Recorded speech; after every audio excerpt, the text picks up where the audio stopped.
그룹이 해외 출국을 위해 김포공항을 찾았습니다. 이들을 보기 위해 수많은 팬들과 취재진 등이 몰렸습니다. 통제되지 않은 현장 상황에 아니 우리도 출국은 해야 할 것 아니냐는 시민들의 격분한 목소리가 터져 나온 겁니다. SNS를 통해 해당 장면이 확산하면서 누리꾼들의 갑론을박을 불러일으켰는데요. 일반 승객 다 이용하는데 와서 나와라 비켜라 하면 나라도 화날 것 같다. 아이돌 공항 스케줄 공개하지 말라 등의 비판적인 의견이 나오는가 하면 팬들과 현장 통제를 못한 소속사가 문제라며 비난의 방향이 잘못됐다는 의견도 나왔습니다.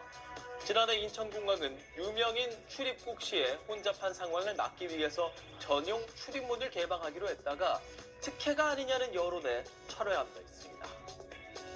홍콩에서 팬미팅을 마치고 귀국한 배우 변우석 씨. 출국 때보다 경호 인력을 반으로 줄여 3명만 배치했는데 인파가 몰려들자 아수라장이 됩니다. 이 때문에 애초에 과잉 경호가 아니었다는 주장도 나옵니다. 하지만 논란의 핵심은 경호원의 수가 아닌 경호 방식에 있습니다. 변 씨의 출국길을 다시 보겠습니다.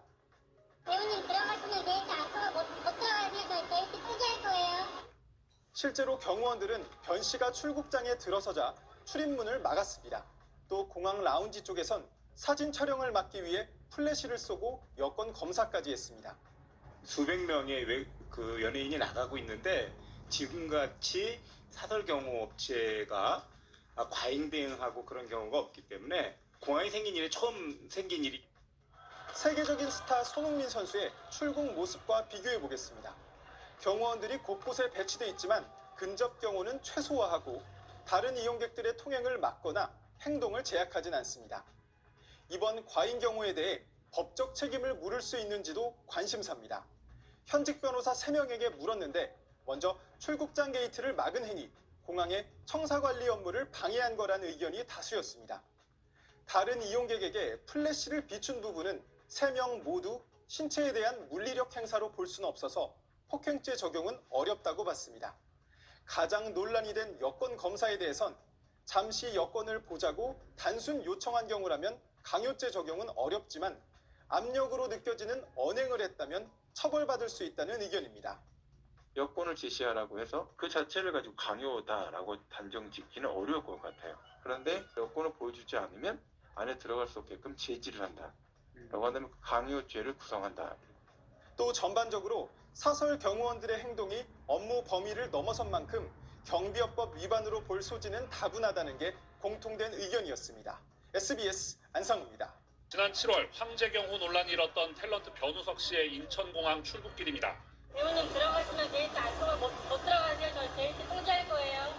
변 씨 측 사설 경호업체가 일반 승객의 여권을 검사하며 게이트 출입을 저지하는 행위로 빈축을 샀습니다. 이 논란을 계기로 공항 혼잡 상황 통제를 어떻게 할지 논의가 시작되는데 인천공항이 내놓은 답은 유명인 전용 출입문 운영이었습니다. 사전에 경호 계획서와 공문만 제출하면 외교관과 승무원 등의 한정한 우대 통로를 연예인을 비롯한 유명인도 사용할 수 있게 하겠다는 겁니다. 이들이 다중 밀집 상황을 만들어내 안전사고가 날 수 있기 때문이란 건데 사적 목적으로 출국하는 개인에게 특혜를 주는 거 아니냐는 논란이 커졌습니다. 예를 들어서 공직자들이 급한 공무로 가는 것, 그거는 충분히 이해가 가죠. 일반적인 여행 목적으로 가는데 유명인사라고 저기를 우대한다는 건 그건 좀 말이 안 맞는 것 같아요. 국회에서도 질타가 쏟아졌습니다. 인천공항공사 사장님, 잠깐 나와보세요. 그럼 매출액 기준으로 해줄 거예요? 아니면 인기 투표해가지고 순위 안에 들은 사람 해줄 거예요? 누가 결정했습니까 이거? 결국 시행 하루 전인 오늘 인천공항은 유명인 별도 출국 통로 운영을 전면 재검토하겠다고 사실상 철회 뜻을 밝혔습니다. 국회의 지적과 국민의 반발 여론을 받아들여 나중에 다시 추진 여부를 정하겠다는 겁니다. 인천공항 측은 바뀐 우대 통로 운영 규정을 이용해 별도 출국을 하겠다고 신고한 유명인 사례는 없었다고 밝혔습니다. SBS 노동규입니다.